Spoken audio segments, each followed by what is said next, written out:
All right, so you know how it is sometimes you really want to get into something important, but just the thought of all that information is kind of overwhelming. Yeah, wading through it all. Exactly. So that's what we're here for today. We're going to take a deep dive into Bengaluru, also known as Bangalore. Right. All the stuff we've been looking at, it really shows this picture of a city that's just exploding with growth and new ideas, and we really want to get to the core of that. Yeah, absolutely. So our mission today is to really pull out the essential stuff about Bengaluru, the interesting bits, the things you really need to know about this Silicon Valley of India. Sounds good. So I think one of the first things that just jumps out at you is Bengaluru's role in technology. It really is central, isn't it? I mean, Yep. when you look at the sheer number of tech companies there, from the big names we all know, Infosys, Wipro, to all these startups that are popping up all the time, it's really a global hub. Yeah, and it's not just the companies themselves, right? It's the huge number of software developers and engineers there. Oh, absolutely. An incredibly skilled workforce. When you think about it, a huge amount of the world's software and IT services come from India, and a big chunk of that is right there in Bengaluru. Yeah, it really connects India to the global tech scene. So beyond the whole digital side of things, one thing that always comes up about Bengaluru is its climate. Yeah, that's a really interesting point because, the elevation plays a big role. Being so high up, about 900 meters or 3,000 feet, Right. because you don't get those crazy temperature swings that you see in other parts of India. It's much more moderate. Yeah, I've heard it described as quite pleasant. Yeah, you get those cool evenings and mild winters. It's really quite attractive. Yeah, especially when you compare it to some of the more extreme heat that you find elsewhere in the country. That's Definitely, yeah. kind of like a natural advantage. I Right. can definitely see how that would make it a desirable place to live, not just for Indians, but for people from all over the world. Oh, absolutely. It's a global destination. And that leads us into another key aspect of Bengaluru, its cultural makeup. Yes. Bengaluru's cultural diversity is remarkable. It's a tree melting pot of people from all over India and all over the world. Right, and it's not just a bunch of different people living side by side. It's a real mix. Absolutely. Our sources really emphasize how that creates this incredibly vibrant arts and culture scene. Yeah, it's thriving. You've got music, theater, dance, all sorts of creative expressions going on. Yeah, tons of festivals and events going on all year round. It sounds like there's always something new to experience culturally. For sure, it's not just a tech city. There's a real appreciation for the arts and a rich cultural heritage that's constantly being shaped by all these different influences. So let's just take a second to recap what we've learned so far. Bengaluru is this major global tech hub, really important for the IT sector. It's got this surprisingly pleasant climate thanks to its location, and it's a vibrant, culturally rich city where tradition and modernity kind of come together. I think that sums it up well. But there's more to the story of why Bengaluru has become what it is today, right?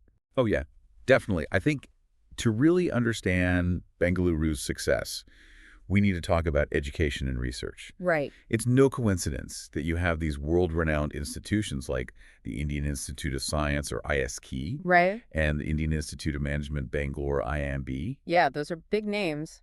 They've been crucial in nurturing the talent and the research that has driven the city's growth. I mean, these aren't just any universities. They're globally recognized centers of excellence. They're producing the highly skilled workforce that powers the tech industry we were just talking about. Absolutely. It creates a self-sustaining cycle of innovation. And speaking of the city's character, the sources also often refer to Bengaluru as the Garden City. Yes, that's a nickname that is stuck for good reason. Yeah. You've got all these parks and gardens all throughout the city. Yeah. Lal Ba Botanical Garden, Cubbon Park being just two examples. Right. They provide these essential green spaces within this rapidly developing urban landscape. Yeah, it's not just concrete and steel. It's a nice contrast. Yeah, it gives that connection to nature, which is so important for the people who live there.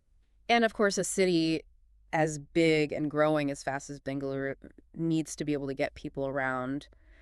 What did our sources say about transportation? Well, the city has been investing heavily in expanding its public transport system, especially the Nama Metro, Okay. which is essential for handling the increasing population and the demands on the roads. But it sounds like it's still a challenge. Yeah, traffic congestion is a big issue in Bengaluru, unfortunately. Yeah, that's something that people in a lot of fast-growing cities can probably relate to. Definitely a common problem. So let's switch gears a bit and talk about the everyday experience of living in Bengaluru. What's the food scene like? Well, given how diverse and cosmopolitan Bengaluru is, The food scene is incredibly varied and exciting. I can imagine. You can get anything from the traditional South Indian favorites like dosa and idli and vada Oh, yeah. to a huge variety of international cuisines. Wow. There's a real buzz around the cafes and restaurants, and even the street food scene is really vibrant. It sounds like there's something for everyone. Definitely no shortage of options. And for those who are interested in starting their own businesses, Bengaluru seems like a real hotspot. Oh, absolutely. It's a major hub for startups. Yeah. There's this strong culture of innovation, and the government has really been supportive of the startup ecosystem. Right.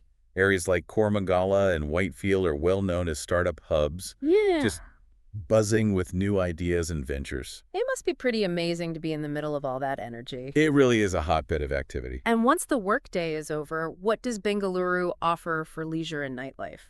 Well, Bengaluru is known for having a very lively nightlife scene, particularly its pubs and breweries. Oh, right. I've heard about that. The craft beer culture is really taking off there. Cool. And beyond that, there's a huge range of restaurants and bars and entertainment options. And for those who like to shop, there's everything from modern malls to traditional markets like MG Road and lots of street shopping areas as well. So it's not all work and no play. It sounds like there's a good balance. Yeah, definitely a lot to do in your free time. Now, as we talked about earlier with the traffic, rapid growth does come with its challenges. Mm-hmm. What are some of the other difficulties that Bengaluru faces according to the sources we looked at? Alongside the traffic congestion, air pollution is a major concern, and the increasing demand for water is a big issue as well. Right. The city is working to address these problems through various infrastructure and environmental initiatives. Yeah, those are tough challenges to deal with. Yeah, they are. These are complex issues that lots of fast-growing cities around the world are struggling with. It's important to remember that, there are these challenges as well as all the positives. Oh, for sure. It's part of the whole picture. It gives us a more balanced view of what's going on. Absolutely. So as we wrap up our deep dive on Bengaluru, what would you say is the main takeaway message that comes out of everything we've discussed? I think the overwhelming impression is that Bengaluru is an incredibly dynamic and multifaceted city. I agree. It's a place where technological innovation and a rich and evolving cultural heritage come together, and all of that happens in a surprisingly pleasant climate. Yeah, it's pretty unique. It really is a city of opportunity for professionals, for entrepreneurs, for anyone who wants to be a part of something that's really pushing the boundaries of what a modern Indian city can be. You get this sense that the city is constantly in motion, constantly adapting and changing. It's definitely not standing still, that's for sure. It makes you wonder, given how fast Bengaluru is developing and all the influences shaping it, what might come next? What new innovations or cultural trends might emerge from this Silicon Valley of India in the years to come, things that we haven't even thought about yet? Yeah, it's really exciting to think about the possibilities. It certainly gives us a lot to ponder even after our deep dive ends. Definitely food for thought.